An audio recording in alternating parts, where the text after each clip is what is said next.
अब आर्टिकल 15 की हम बात करते हैं। अनुच्छेद 15 क्या है? कुछ आधारों पर विभेद का प्रतिषेध। ये लाइन डिट्टो याद होनी चाहिए। कुछ आधारों पर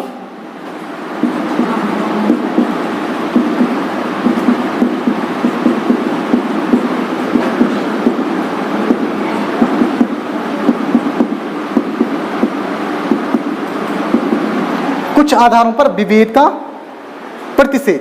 अब कुछ आधारों पर विभेद का प्रतिषेध का मतलब क्या है? आर्टिकल 14 में विधि के समक्ष समता विधियों का समान संरक्षण, आर्टिकल 15 में कुछ आधारों पर विभेद का प्रतिषेध।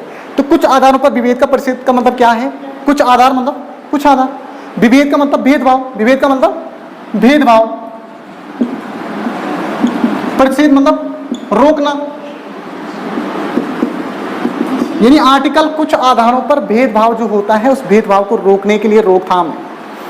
आर्टिकल 15 कुछ आधारों पर विभेद का प्रतिषेध करता है। आर्टिकल 15 कुछ आधारों पर, जिन आधारों पर भेदभाव होता है उन आधारों पर भेदभाव को क्या करता है? रोकता है, उसकी रोकथाम करता है।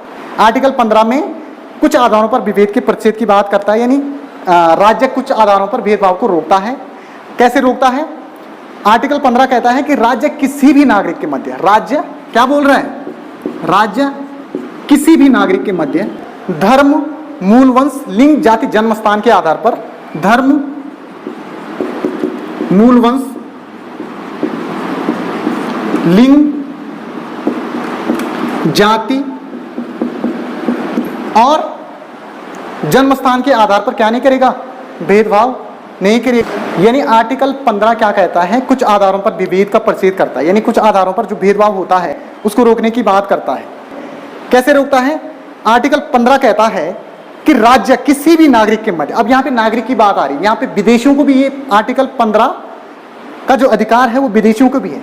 किसी भी नागरिक के मध्य, चाहे वो भारत का नागरिक हो चाहे वो विदेशी हो, राज्य किसी भी नागरिक के मध्य धर्म, मूल वंश, लिंग, जाति, जन्म स्थान के आधार पर भेदभाव नहीं करेगा। यानी राज्य किसी भी व्यक्ति के साथ ना तो धर्म के आधार पर कोई भेदभाव करेगा, ना मूल वंश के आधार पर भेदभाव करेगा, लिंग महिला और पुरुष के साथ भी कोई भेदभाव नहीं होगा, जाति उच्च, निम्न, मध्य जाति इनके आधार पर भी भेदभाव नहीं होगा, जन्म स्थान के आधार पर, जन्म स्थान के आधार का मतलब यह है कि उसका जन्म स्थान यहाँ पे है कि नहीं है, मूल का मतलब यह है कि वो ये वहाँ यहाँ का वंशज है कि नहीं है, जन्म स्थान मतलब जन्म स्थान कहाँ है, मूल वंश का मतलब भारत में जो जातियाँ हैं, मूल वंश और जन्म स्थान को थोड़ा सा समझ लीजिए, इसमें दिक्कत ना हो। मूल वंश का मतलब यह है कि जो यहाँ की परंपरागत जातियाँ हैं तो वो मूल वंश में आएंगे। यहाँ की वंशज हैं हम, क्या यहाँ के वंशज हैं? जो यहाँ की परंपरागत जातियाँ हैं उन जातियों में हम आते हैं कि नहीं आते? मतलब हम यहाँ के वंशज हैं कि नहीं है? मूल वंश मतलब वंशज, ठीक है।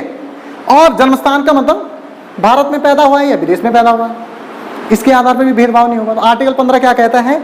आर्टिकल 15 में कुछ आधारों पर विभेद का प्रतिषेध आर्टिकल 15 करता है। आर्टिकल 15 में राज्य किसी भी नागरिक के मध्य धर्म, मूल वंश, लिंग, जाति, जन्म स्थान के आधार पर क्या नहीं करेगा? भेदभाव नहीं करेगा। लेकिन इसमें एक चीज और है, राज्य किसी भी नागरिक के मध्य धर्म, मूल वंश, लिंग, जाति, जन्म स्थान के आधार पर भेदभाव नहीं करेगा, लेकिन राज्य बच्चे और महिलाओं के कल्याण के लिए कोई विशेष प्रोविजंस करता है तो उसको आर्टिकल 15 का उल्लंघन नहीं माना जाएगा। यानी महिला सशक्तिकरण जैसे प्रोग्रामों को बढ़ावा देता है आपका आर्टिकल 15। ये क्या कह रहा है? कुछ आधारों पर विभेद का प्रतिषेध कर रहा है।